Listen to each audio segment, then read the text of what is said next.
Selamat Ya, malam. halo, selamat malam, Kak Ari, Pastor Selamat Ari ya. malam. Shalom, Selamat salam kenal. malam, Hari. Ya, Iya, salam kenal. salam kenal, bisa berjumpa dengan Pastor. Iya, salam kenal juga. Senang bisa Ya, berjumpa. Apa kabar? ya, luar biasa, puji Tuhan. Oke. Kabar Kak Ari bagaimana? Baik, baik. Baik, puji Tuhan, Uh, baik. Ya, so. uh, ini posisi di Jakarta ya, Kak Ari?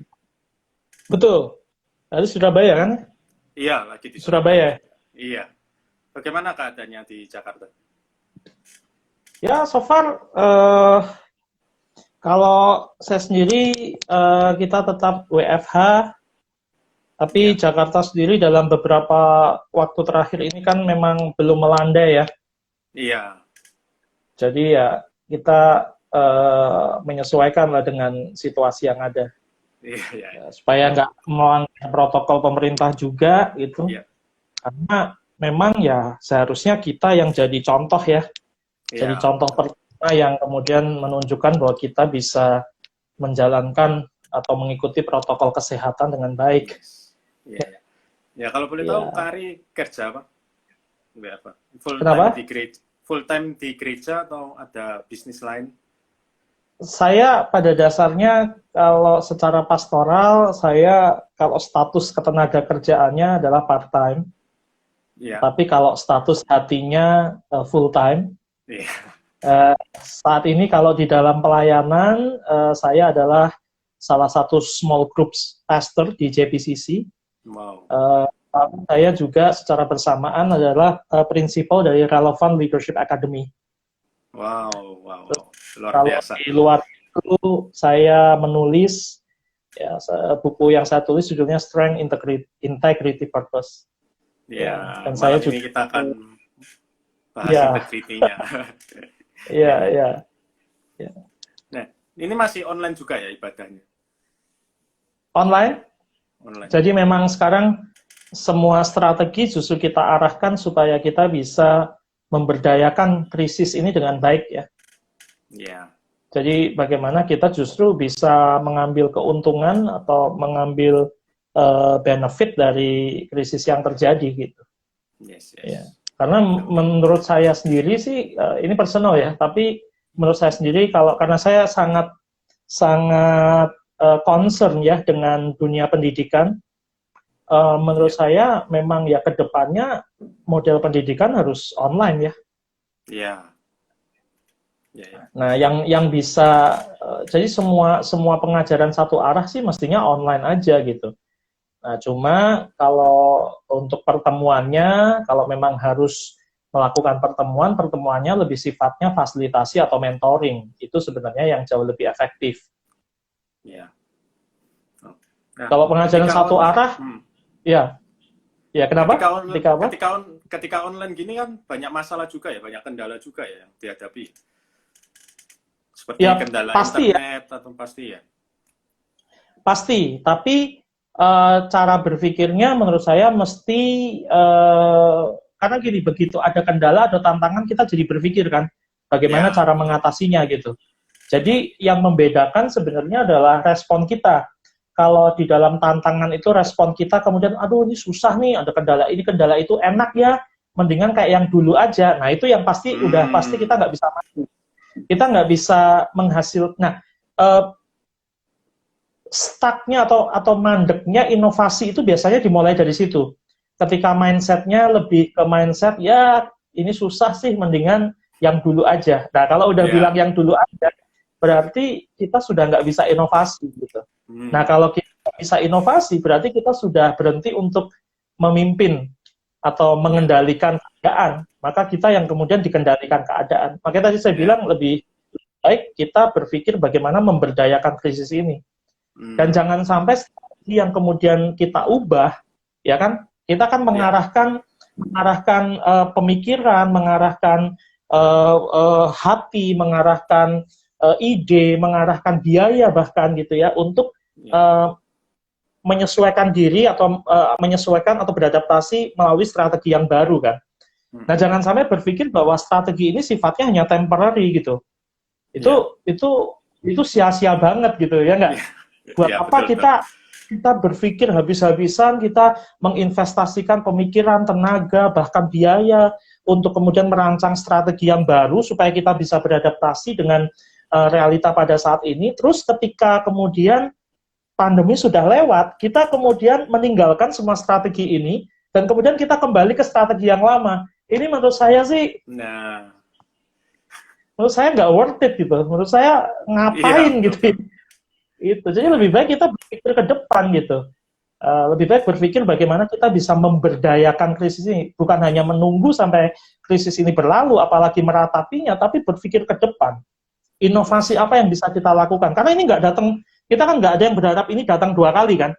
Ya. Jadi kita mesti melihat ini sebagai sebuah kesempatan gitu untuk bisa berinovasi. Itu sih. Iya. Nah, sekarang juga, iya. Ketika berinovasi seperti itu, tapi kan kebanyakan dari kita ini kan ujung-ujungnya nanti sudah nyaman offline lagi, ya udah kita tinggalkan inovasi itu. Nah, untuk menjaga kita tetap berinovasi sekalipun nanti sudah kembali ke hal yang normal, ini apa perlu yang akan kita bahas nanti, perlu yang namanya integritas juga ya? Pasti, karena integritas itu pasti ada kaitannya dengan mindset atau dengan perubahan mindset. Ya. Segala sesuatu yang kita lakukan, atau baik itu perilaku ataupun kebiasaan ataupun budaya, itu semua berawal dari mindset. Jadi makanya firman Tuhan kan bilang kan, berubahlah oleh pembaruan mindsetmu, berubahlah oleh pembaruan akal budi. Firman Tuhan nggak bilang berubahlah oleh pembaruan kelakuanmu, enggak. Karena kelakuan itu cuma produk dari mindset kita. Iya, makanya kita nggak bisa mengubah perilaku dengan harapan keadaan berubah. Nggak bisa. Yang bisa kita lakukan adalah mengubah mindset kita. Baru itu ada harapan keadaan berubah. Karena kalau mindsetnya nggak berubah, ya kita nggak maju-maju. Kita nggak akan bisa menghasilkan inovasi.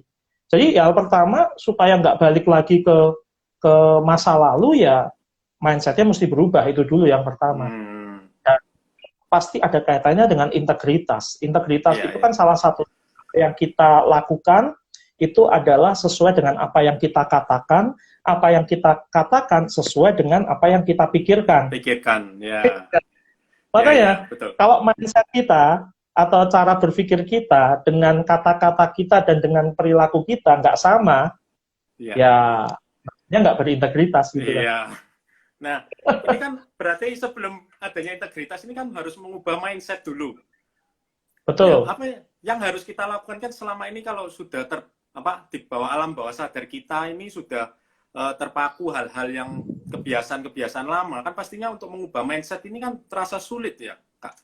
Nah, ini bagaimana kita bisa untuk mengubah mindset, terutama kita anak-anak muda yang dahulunya offline semua, pelayanan offline, tapi akhirnya sekarang online. Nah, ini mengubah mindset mereka untuk bisa keluar melayani pun tidak harus sekedar di dalam gereja. Kan secara online pun juga bisa. Nah, ini bagaimana untuk mengubah mindset yang sudah terpaku hal-hal yang lama? Oh, kalau ya pasti ada caranya, ada skillnya. Tapi kalau paling mendasar, apalagi kita adalah anak-anak Tuhan, perubahan mindset itu harus dimulai dengan bagaimana cara pandang kita terhadap firman Tuhan. Nah, cara pandang kita terhadap firman Tuhan menentukan cara pandang kita terhadap siapa yang mengatakan firman itu. Jadi cara pandang kita terhadap firman Tuhan sangat menentukan cara pandang kita terhadap Tuhan. Nah, sebelum kita mengenal Tuhan adalah Tuhan yang adil, Tuhan yang pengasih, Tuhan yang maha baik, hal pertama yang kita kenal tentang Tuhan sebenarnya adalah Tuhan yang kreatif. Karena dia creator. Dia pertama kali itu menciptakan, dan Tuhan, semua yang berhubungan dengan penciptaan pasti berhubungan dengan inovasi. Jadi itu dulu, mesti begitu kita buka kitab Kejadian, disitulah pertama kali kita mengenal bahwa Tuhan itu adalah Tuhan yang creator, Tuhan sang creator, sang pencipta, Tuhan yang kreatif gitu. Nah, waktu kita kemudian diciptakan dengan inspirasinya, ya, waktu kemudian roh Tuhan ada di dalam diri kita, berarti kan kita juga mewarisi kreativitas itu. Wong kita anaknya kok, ya nggak? Nah, itu dulu, itu yang membuat mindset kita mesti berubah. Berarti gini, kalau Tuhan saya adalah Tuhan yang sangat kreatif dan Tuhan yang sangat inovatif, terus saya ini sebagai anaknya tidak berpikir seperti itu, berarti kan aneh. Berarti saya anaknya siapa? Ya kan? Berarti siapa? Ya kan? Tuhan yang dan dan dan dan, dan Tuhan itu apa namanya tidak melihat ke belakang. Ya. Ya, dia buktikan gini, waktu manusia jatuh ke dalam dosa, kurang inovatif apa gitu. Kemudian sampai kemudian kita mengenal karya keselamatan. Ya, betul. Itu inovasi yang sangat luar biasa gitu. Itu kreativitas yang kemudian menghasilkan inovasi yang sangat luar biasa. Nggak kepikiran, nggak ada yang kepikiran gitu. Ya, betul. Kan Tuhan Bapa kita ini kan nggak bisa mengingkari siapa dirinya, gitu kan? Dia adalah Tuhan yang penuh kasih, tapi di saat yang bersamaan dia adalah Tuhan yang adil. Ya. Makanya banyak orang bilang gini, kan harusnya waktu manusia jatuh ke dalam dosa kan gampang aja, Tuhan harusnya kembalikan kita dalam keadaan seperti semula. Betul, kalau kita hanya melihat dia adalah Bapa yang penuh kasih, tapi di saat yang bersamaan dia adalah Bapa yang adil. Karena keadilannya, maka semua kesalahan harus ada konsekuensinya, betul apa tidak? Betul. Ya, tapi betul. Waktu konsekuensi itu harus ditanggung oleh manusia, dan tidak ada satupun manusia yang bisa membayar atau menanggung konsekuensi itu, maka karena kasihnya menghasilkan kreativitas dan inovasi untuk kemudian firman-Nya menjadi manusia dan menanggung penderitaan kita semua, dan kemudian dia bangkit untuk menyelamatkan kita. Itu menurut saya, kalau kita ini anak Tuhan, ya harusnya kita mewarisi mindset dari Tuhan kita Sang Pencipta. Dia Tuhan kasih, tapi juga di saat bersamaan adil gitu. Jadi justru karena dia nggak bisa mengingkari kan, kalau saya cuma adil aja, kasih saya di mana? Tapi kalau saya kasih aja, keadilan saya ada di mana? Justru dari situlah kemudian inovasi terjadi. Inovasi, ya. Ya, jadi bagaimana cara pandang kita terhadap Bapa kita itu sangat menentukan sih. Ya, kalau menurut saya berarti kita harus lebih rajin membaca Alkitab kita ya, membaca Firman Tuhan itu kan berarti nanti akan kita lebih mengenal lagi siapa Tuhan kita kan. Betul. Yang itu akan mendasari kita mengubah mindset kita kan pasti. Betul. Nah, tapi membaca firman juga harus dengan mindset. Ini harus yang menarik. Banyak orang baca firman, tapi dengan mindset saya adalah pembaca atau penikmat firman Tuhan. Harusnya pada waktu kita baca firman Tuhan, mindsetnya adalah pelaku firman. Ya. Saya baca firman karena saya butuh. Pada saat saya melakukannya, saya tahu jalan mana yang harus saya tempuh. Kan gitu. Tapi kalau cuma baca, tapi mindsetnya bukan mindset untuk melakukan, akhirnya ya sama aja ya, jadi kayak ahli Taurat aja gitu kan. Gitu. Jadi makanya banyak orang gini, saya datang ke gereja setiap minggu, saya ikut apa tuh namanya pendalaman Alkitab. Saya duduk di tempat yang sama setiap hari Minggu, tapi kok kehidupan yang di sebelah saya berubah, kok saya enggak gitu. Masalahnya kan firman yang di depan sama, cuma bedanya adalah yang satu melakukan, yang ini tidak melakukan. Makanya baca firman Tuhan pun harus dengan mindset. Ya. Iya. Itu yang agak susah juga ya. Kan kadang kita mengikuti grup baca Alkitab. Ya akhirnya kita terburu oleh target itu. Kita cuma asal baca. Ya udah sehari 5 pasal. Ya udah yang penting absen deh 5 pasal. Nah, ini kan kita harus membacanya dengan mindset kan. Kan harus benar-benar menjadi pelaku ya. Karena firman Tuhan kan nggak bilang cuma baca. Renungkan siang dan malam. Nah, baca tapi nggak direnungkan, ya percuma. Gitu loh. Akhirnya apa? Akhirnya firman Tuhan itu hanya sekedar jadi sumber informasi. Tapi menginspirasi perubahan mindset. Nah, kalau tidak menginspirasi perubahan mindset, padahal tadi perilaku kan produk dari mindset kan? Iya, betul. Ya, tadi perilakunya nggak berubah. Itu sih sebenarnya. Simpelnya gitu ya. Simpelnya itu. Jadi baca is one thing gitu. Tapi merenungkan itu, wah itu Itu sesuatu yang perlu dilatih ya. Itu. Betul. Karena perubahan terjadi dari situ. Iya. Jadi jangan cuma telan-telan denger, masuk kuping kanan, keluar kuping kiri, bahkan hafal, tapi kemudian tidak bisa melakukan. Ya buat apa gitu kan? Iya. Oke. Ya. Nah, setelah mengubah mindset ini kan perlunya integritas. Nah, menurut Kak Ari, integritas ini seberapa penting di dalam kehidupan kita?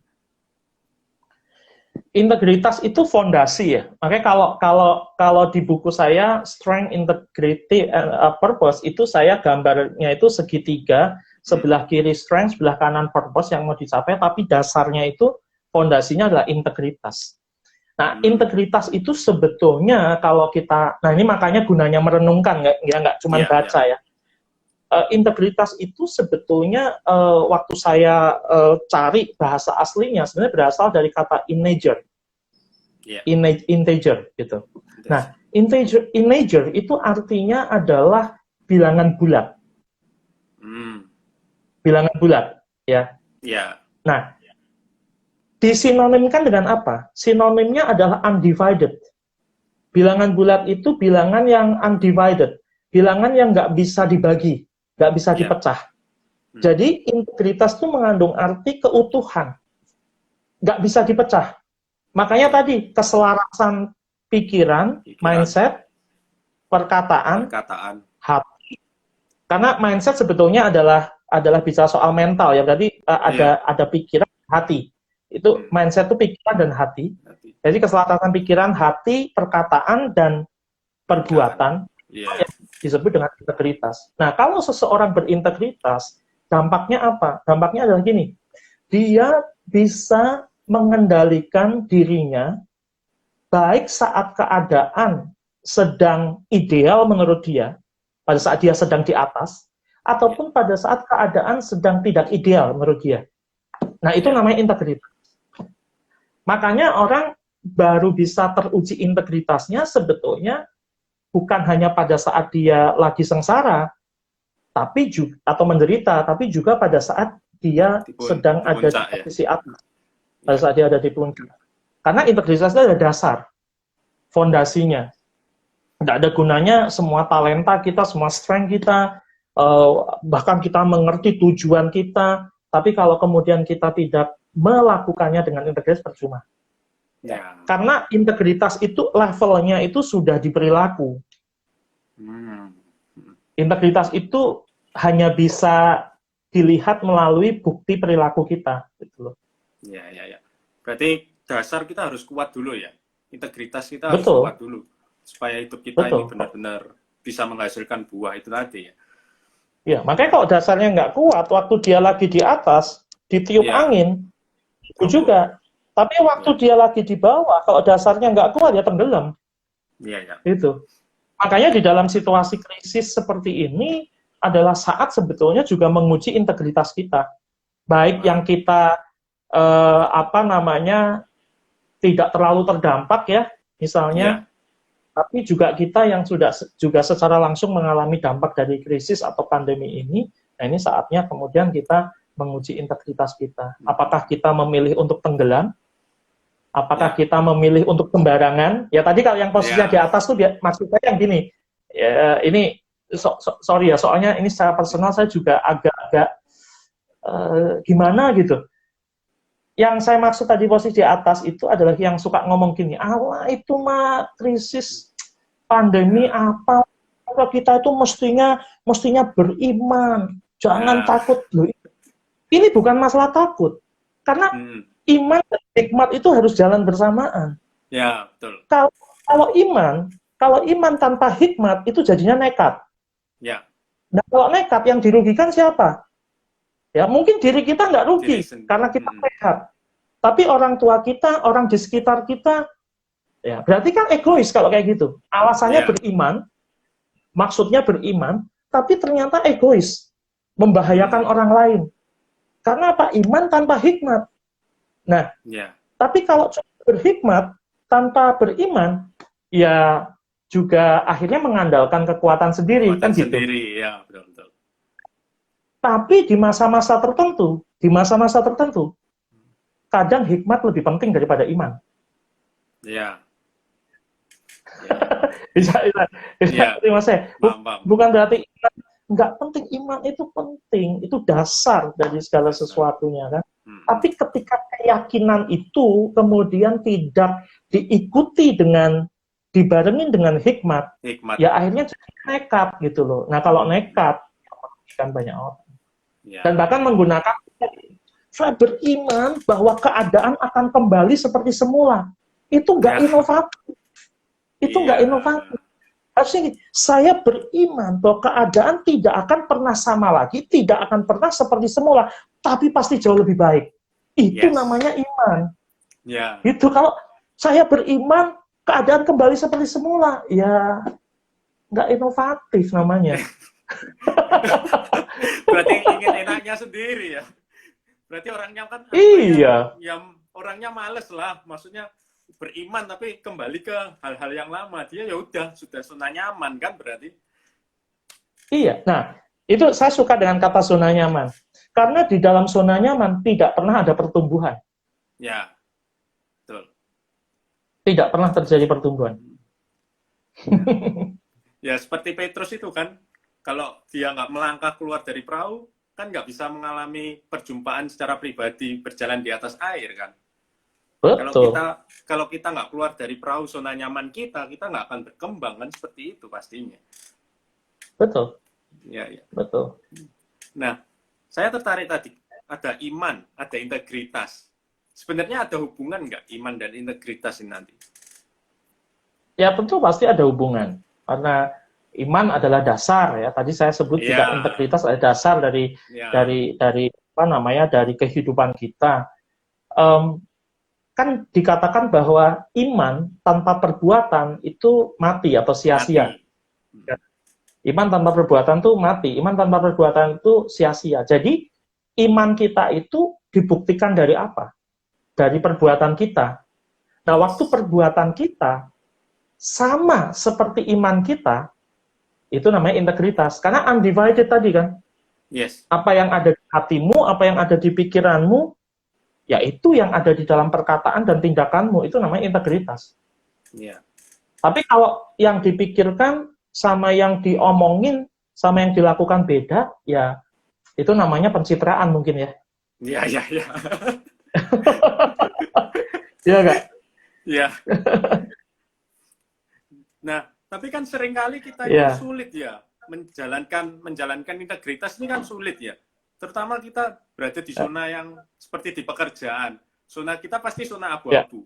Ya kalau menguntungkan kita ya udah kita ambil. Sekalipun kita meninggalkan apa yang seharusnya, apa yang sebenarnya yang harus kita lakukan. Sorry sinyalnya. Ya, sinyalnya sudah nyambung. Ya. Nah, seringkali di dalam di dalam pekerjaan itu kan kita ngambilnya yang enak menurut kita, sehingga kita melupakan integritas itu.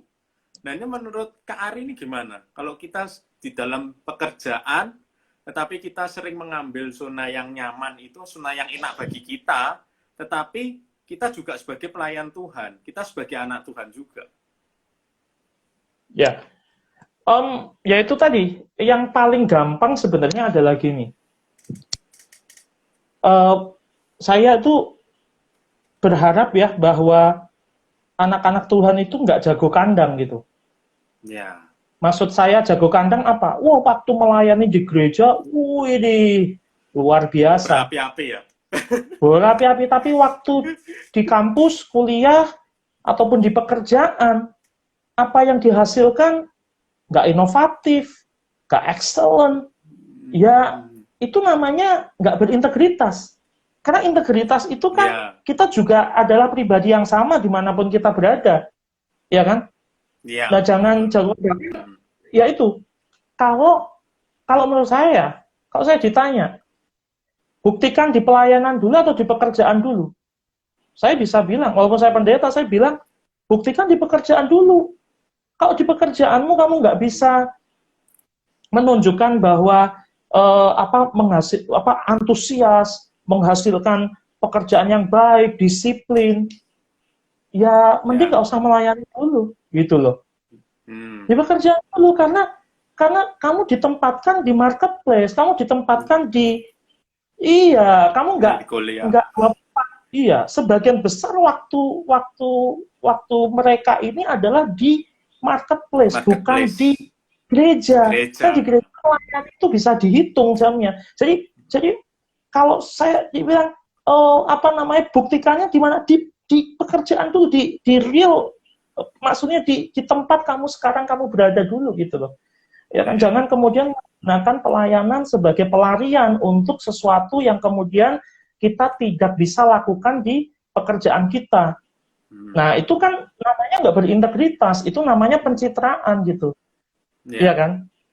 Sama halnya gini, kalau memang mau full time melayani, menurut saya full time, part time itu cuma istilah aja, itu istilah ketenaga kerjaan sebagai bentuk integritas. Ya nggak? Maksudnya kalau full time ya terikat dengan peraturan bahwa kerjanya 40 jam di kantor gereja gitu umpamanya, atau di pelayanan. Jadi kalau misalnya saya adalah full timer secara status gitu, tapi kemudian waktu kerja di kantor gereja atau di sekretariat gereja, kemudian saya nggak memenuhi dari sisi waktu 40 jam seminggu, ya terus saya lebih banyak madolnya gitu ya, lebih banyak membutuhkan waktu untuk itu dan sebagainya, itu namanya nggak berintegritas gitu. Jadi integritas ya apa yang menjadi tadi, makanya apa hubungannya dengan iman ya, kalau iman kita mengatakan bahwa saya ini adalah anak Allah, saya ini adalah anak Tuhan, terbukti nggak di dalam perilaku kita? Bukan hanya di gereja loh ya, di marketplace kita, ya, keluarga kita. Memang nggak mudah, Haris. Tapi justru itulah kenapa kita perlu iman dan hikmat berjalan bersamaan. Supaya kita tidak sekedar mengandalkan iman, tapi kemudian lupa untuk menggunakan hikmat kita, atau sebaliknya kita hanya berhikmat tapi tidak beriman, dan kemudian kita hanya bergantung pada diri sendiri dan lupa bahwa di atas segala-galanya ada Tuhan yang menuntun langkah-langkah kita. Gitu. Nah, beriman itu menarik. Ya, cuman iman tok tadi ya. Contoh Haris tentang Petrus itu bagus banget. Gitu. Nah, kita kan seringkali gini. Kita sudah, misal dulu belum berintegritas ya. Kita sering mencuri waktu di dalam pekerjaan. Akhirnya kita bertobat. Kita mulai membangun kehidupan kita, mulai disiplin, mulai rajin. Nah, seringkali saya pun juga merasakan hal seperti itu. Orang-orang di sekeliling itu bilang, pencitraan tuh, ingin naik jabatan, ingin promosi, atau ingin kenaikan gaji, cari muka di bos. Nah, ini seringkali kan kita tergoyahkan akhirnya. Nah, ini gimana menurut Kak Ari? Ya, makanya kan firman Tuhan bilang, jangan duduk dalam kumpulan pencemooh gitu. Iya kan? Nah, menurut saya gini. Yang tidak bisa diabaikan, atau yang bisa membungkam semua perkataan atau pemikiran-pemikiran yang tidak benar tentang diri kita, itu cuma satu. Buah apa yang kita hasilkan? Cuma satu. Buah apa yang kita hasilkan? Ya. Nah, buah itu apa sih sebetulnya? Buah itu dampak. Dampak kita itu signifikan atau enggak? Dampak kita itu mempengaruhi sekitar kita atau enggak? Kalau kita sendiri nggak berdampak, ya sama aja sebetulnya kita sedang mengiyakan tuduhan-tuduhan terhadap diri kita. Jadi, kalau saya di posisi seperti itu, saya nggak akan sibuk membuktikan siapa diri saya. Saya nggak perlu membuktikan apa-apa gitu. Saya cukup menjaga supaya saya bisa tetap menghasilkan buah atau dampak yang signifikan. Nah, itu yang membuktikan kalau kemudian itu yang mematahkan semua anggapan orang gitu. Tapi itu perlu waktu. Nah, waktu itulah yang kemudian menuntut integritas kita. Karena integritas yang bisa diukur dengan waktu. Integritas nggak bisa cuman sekali-sekali gitu. Itu sesuatu yang konsisten. Ya.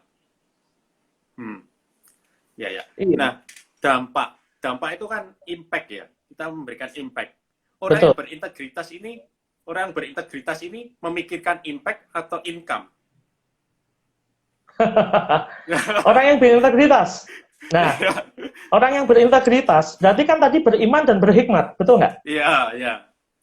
Iya kan? Betul. Nggak bisa salah satunya kan? Nah, integritas utuh, undivided, dan hikmat undivided, nggak bisa dipisahkan.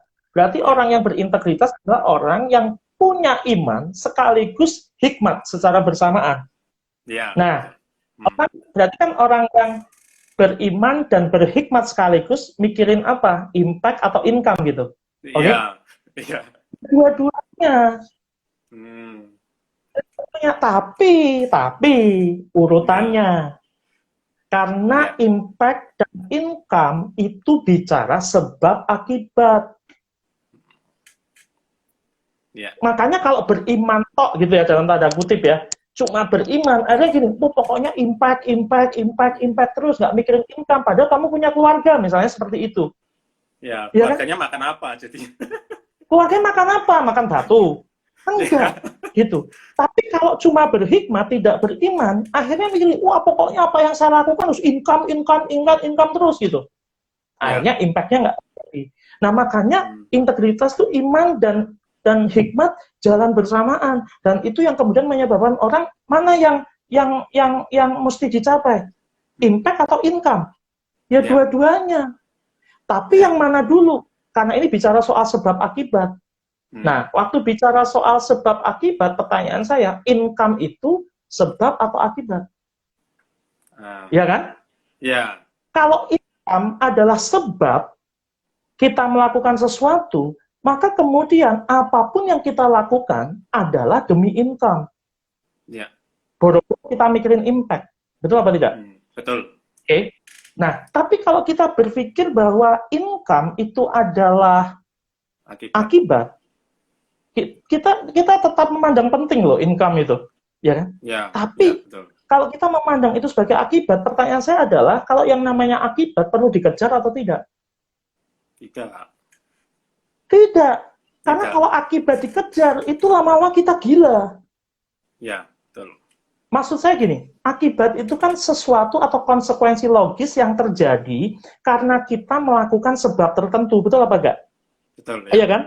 Ya. Karena kita melakukan sebab tertentu, maka akibat itu datang sebagai konsekuensi logis. Nah, pertanyaan saya, bagaimana caranya supaya income itu datang sebagai akibat atau konsekuensi logis? Berarti sebab apa yang harus kita lakukan? Ya impact. Ya. Makanya tadi saya bilang, kalau di marketplace atau di tempat kita kuliah, tempat dimanapun kita saat ini berada, yang kita fokuskan adalah bagaimana ya dengan apa yang ada di tangan saya, apa yang ada di dalam kehidupan saya bisa membangun dampak atau membangun impact.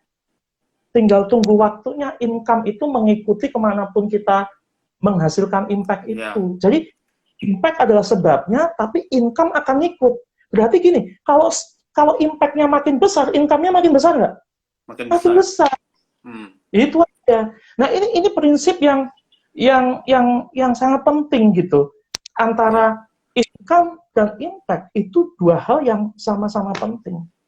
Ya, pemimpin saya jauh-jauh hari pernah berkata kepada saya, ingat, kamu pendeta, tapi di saat yang bersamaan kamu adalah kepala keluarga dan seorang suami. Oke? Jadi jangan mengatasnamakan kependetaan, kemudian kamu tidak bertanggung jawab atau tidak melakukan tanggung jawabmu sebagai seorang suami dan sebagai seorang kepala keluarga. Jadi itu integritas tuh nggak bisa dipisah, gitu loh.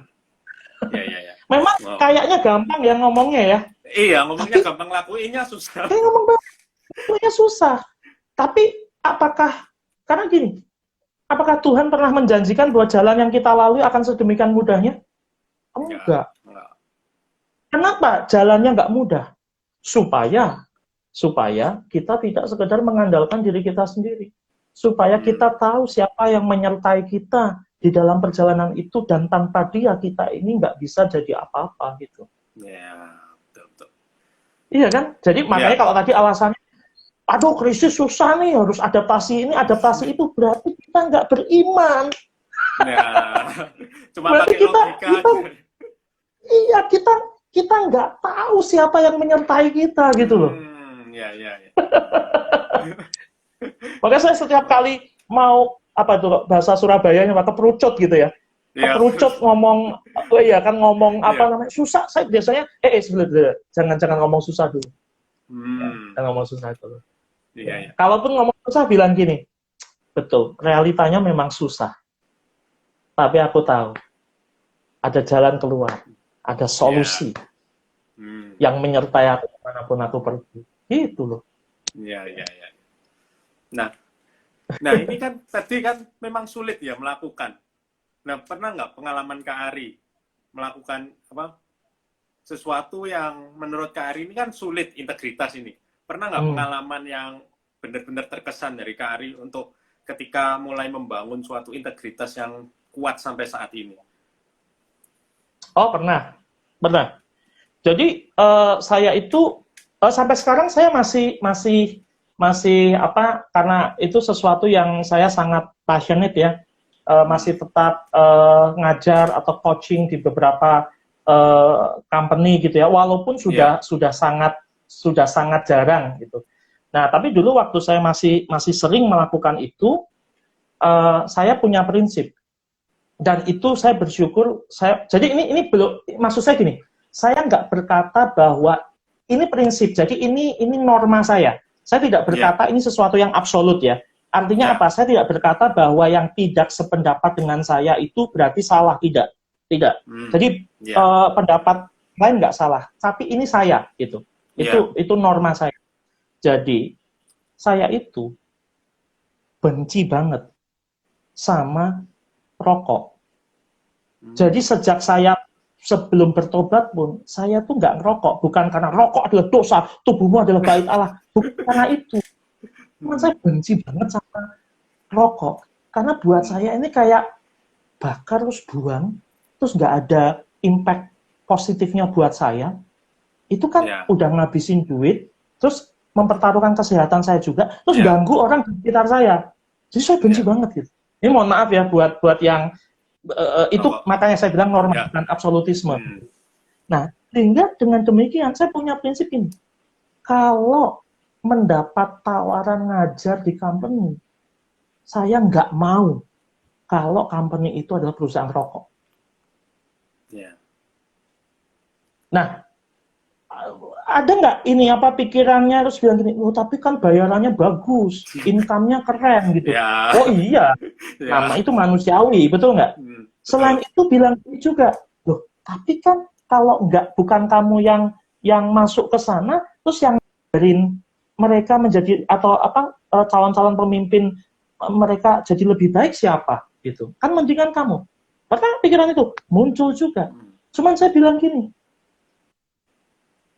asal saya boleh bilang gini, oke, dengan segala latihan kepemimpinan yang saya bagikan atau yang kita coba latih bersama, setelah ini impact-nya adalah Anda semua cari pekerjaan lain.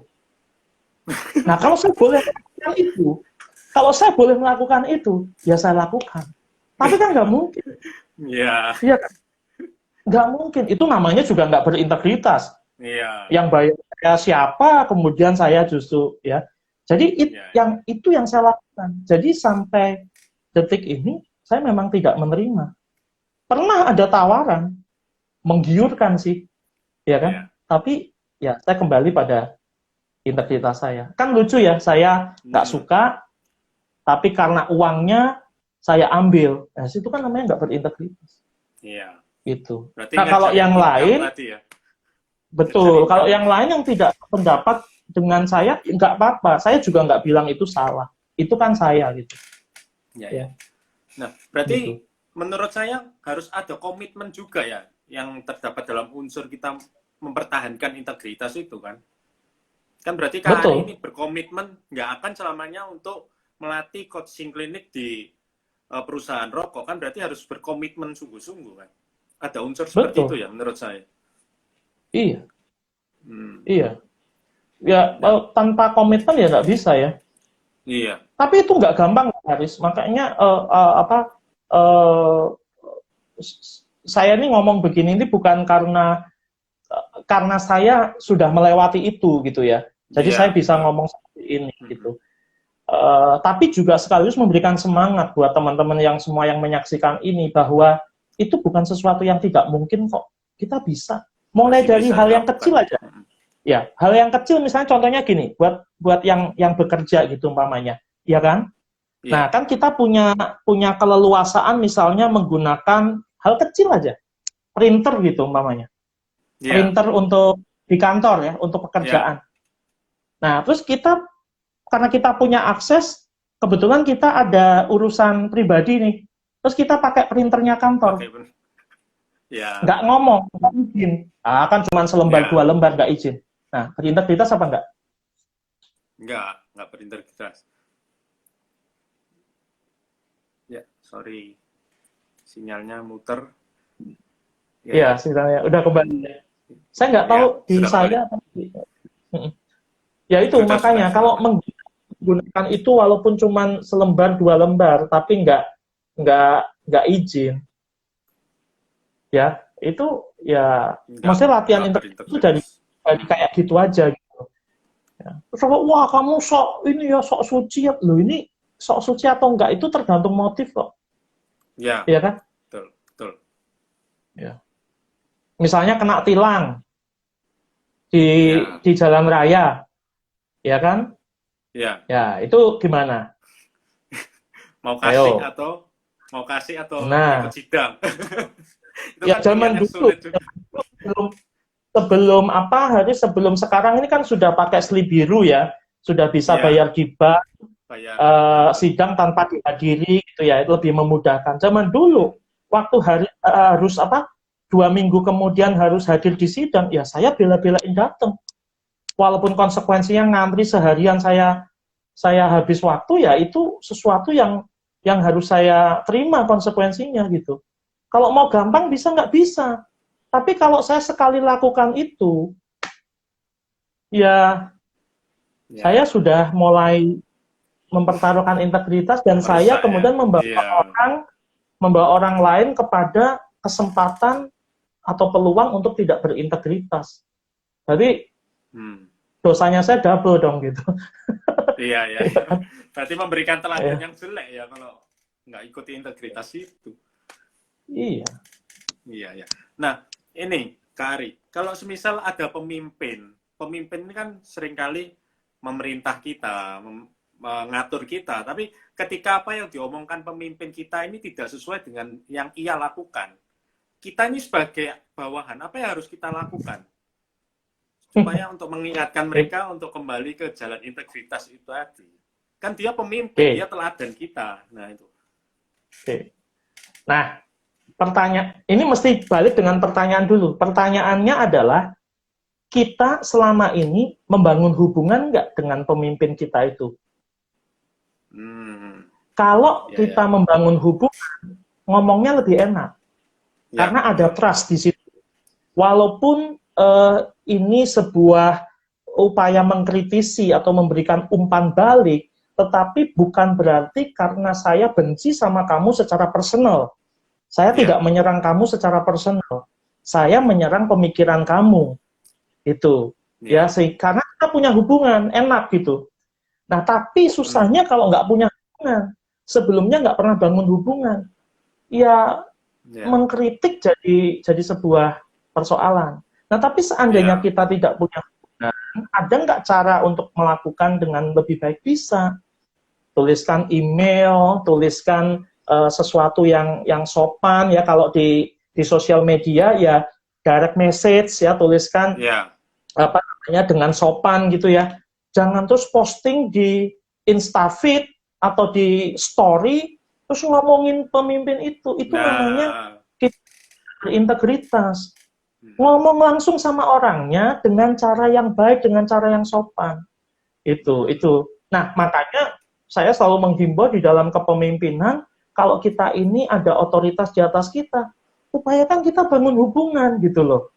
Ya, dengan bukan bangun hubungan dengan tujuan menjilat, bukan. Tapi bangun hubungan supaya apa? Supaya pada waktu kita memberikan masukan, kita lebih didengar. betul. Itu. Kalau kita nggak punya hubungan, siapa lu? Kan gitu ya. Ya. Itu kan yang seringkali ya, yang seringkali kita alami kan. Iya. Iya. Terus udah gitu ini jadinya apa? Gospel. itu saya paling benci tuh yang namanya gospel. Makanya saya nggak sedemikian rupa nggak ikut-ikutan. Gospel ya, gosip-gosip seputar pelayanan ya. Iya. Iya kan? Betul. Akhirnya apa, ngomongnya di belakang, ya ini pemimpin saya begini, ini pemimpin saya begitu nih, harusnya nggak begini. Ngomong aja langsung, apa susahnya sih gitu loh. Ya. Gitu ya. Ya, seringkali kan kita sering gosip terus mengatakan, oh pemimpin kita gini-gini. Tapi kan kita nggak memberikan solusi, berarti kan kita yang nggak berintegritas juga kan kalau ngomongin orang lain. Ya. Betul. Nah, sebenarnya mulai kapan kita bisa membangun integritas itu? Kan tadi awalnya dari mindset ya. Kalau mindset ini kan anak kecil belum bisa berpikiran secara mandiri. Nah, menurut Kak Ari, biasanya umur berapa anak yang sudah bisa memiliki fondasi seperti itu? Oh, kalau sebetulnya kalau untuk menanamkannya harus dari kecil. Ya. Tapi untuk sampai dia bisa berpikir sendiri, saya rasa dari mulai anak SMP ya sudah bisa ya. Anak SMP bangun integritas. Bahkan mungkin SD kelas 5, kelas 6, dari mana coba latihannya? Kalau dia nggak nyontek aja. Enggak. Ya. Jadi, nah masalahnya gini, kita ini gereja juga ngajarinnya jangan nyontek itu dosa. Nggak mempan. Seringkali kan gitu. Nggak mempan. Sama seperti kita ngomong gini, rokok itu dosa, nggak mempan. Teman saya malah bilang, oh nggak artinya dosa apa gitu, dia bilang. Dosa itu dorong saja katanya. Begitu dikasih tahu malah dilakukan gitu. Karena nggak strategis caranya. Jadi nyontek, jangan ngomong nyontek itu dosa. Ya. Kasih tahu dampaknya apa sih? Kalau kamu terbiasa nyontek, dampaknya itu apa ke depannya? Kalau mindset kamu adalah, karena nyontek itu berasal dari mindset gampangin, menggampangkan. Apakah saya pernah dulu nyontek? Ya pernah waktu zaman kecil. Tapi kalau dihitung, itu mungkin cuma 0,0 sekian dari perjalanan hidup saya waktu sekolah gitu loh. Setelah saya menyadari itu, saya juga nggak lakukan gitu loh.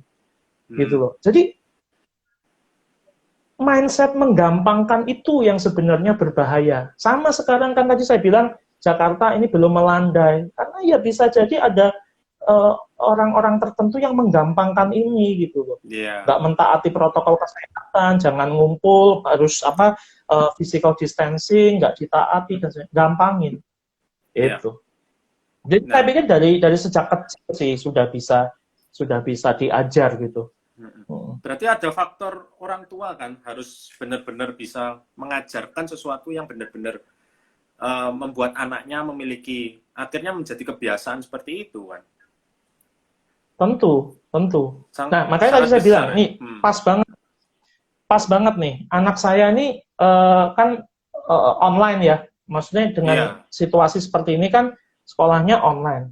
Nah, sekolah online itu justru kesempatan untuk mengajarkan atau mencontohkan integritas kepada mereka, ya kan? Kalau online itu kan kadang alasan, oke, videonya dimatiin dulu karena alasan mau ke toilet atau apa, kan dia bisa sambil buka YouTube lah atau apa yang lain ya, padahal jam sekolah gitu kan, ya kan bisa aja. Nah, itu kita juga harus tunjukkan integritas kita, walaupun di rumah jam kerja kita ngapain.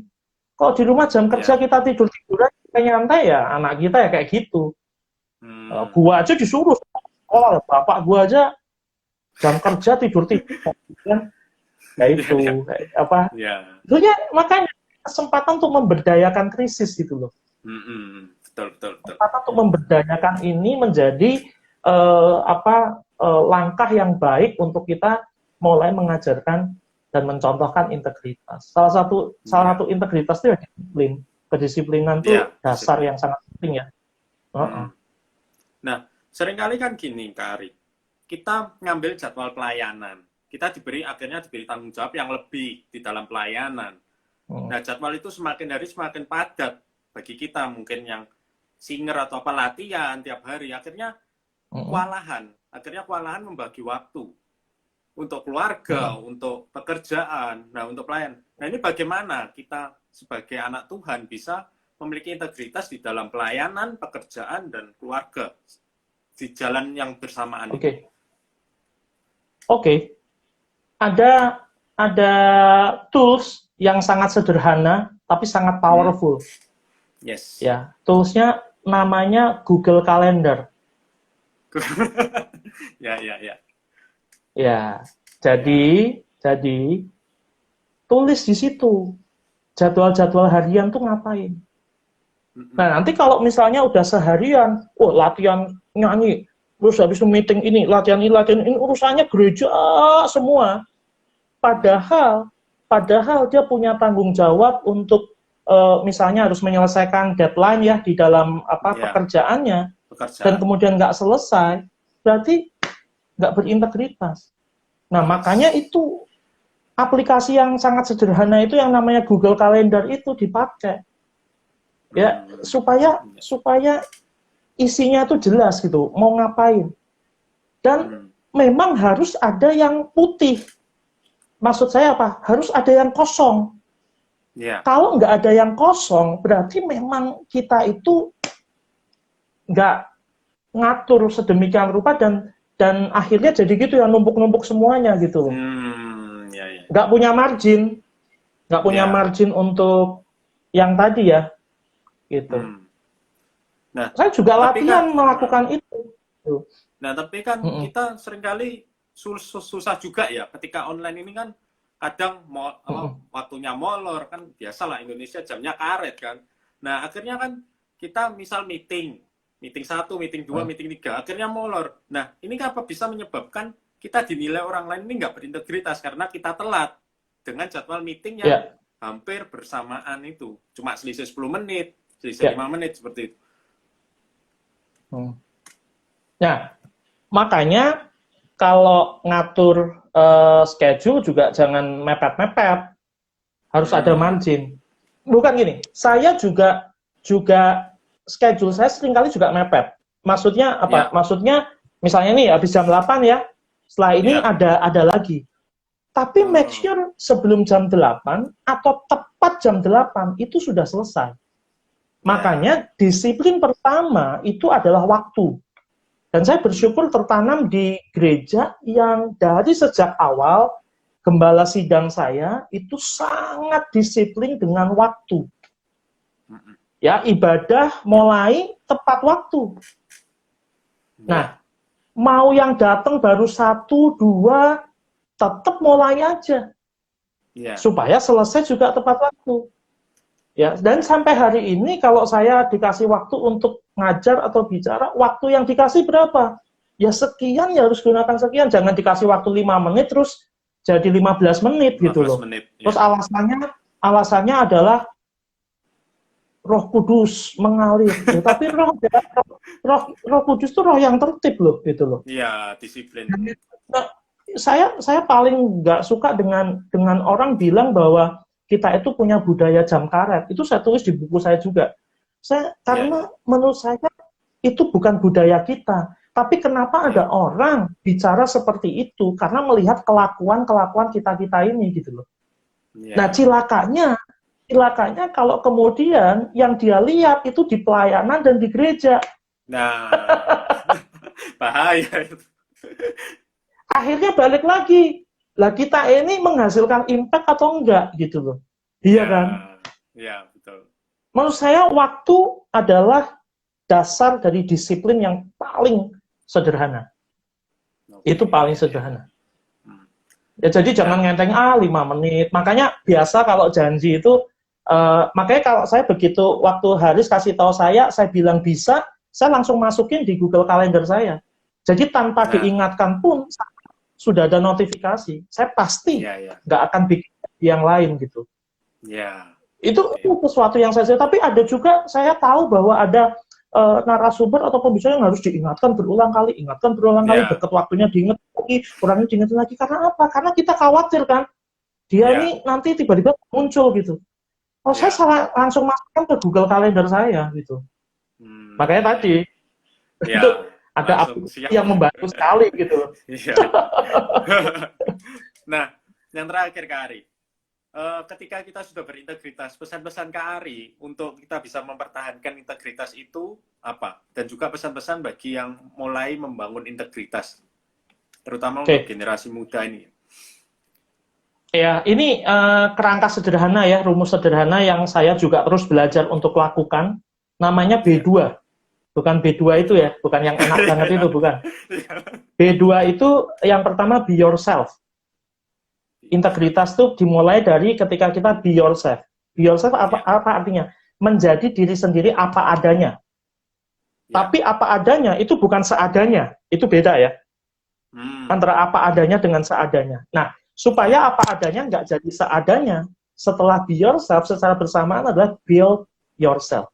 Kita harus membangun diri kita. Kita harus bangun karakter kita bangun integritas kita bangun impact kita bangun excellency kita. Ya. Tapi di dalam perjalanan itu, kita jadi diri kita apa adanya. Maksudnya apa? Pikiran, perkataan, hati, dan perbuatan. Itu utuh, undivided. Tidak terpisahkan sama lain. Ya di atas ya, tidak di atas tidak, benar di atas benar, salah di atas salah. Itu integritas. Ya, jadi be yourself, build yourself. Be yourself and build yourself. Itu membuat integritas ya. Oke. Nah, nah kalau bisa mendapatkan bukunya Kak Ari, langsung DM Kak Ari ya. Saat ini ada di Insight Unlimited. Bisa juga dipesan dari nulis buku, karena di Gramedia sudah nggak ada. Ada buku itu sudah 2015 sebetulnya terbit pertama ya. Sekarang cetakan yang ketiga. Gitu. Jadi bisa di Insight Unlimited, bisa dipesan. Ya sih, itu sih. Insight Unlimited. Melalui Topet juga bisa, dari Topet itu juga bisa. Oke. Terima kasih Kak Ari buat waktunya malam hari ini, sungguh memberkati sama-sama yang luar biasa. Sampai jumpa di lain kesempatan. Sama-sama, sukses. God bless, Aris. God bless, Tuhan Yesus memberkati. Sukses selalu Kak. Sama-sama.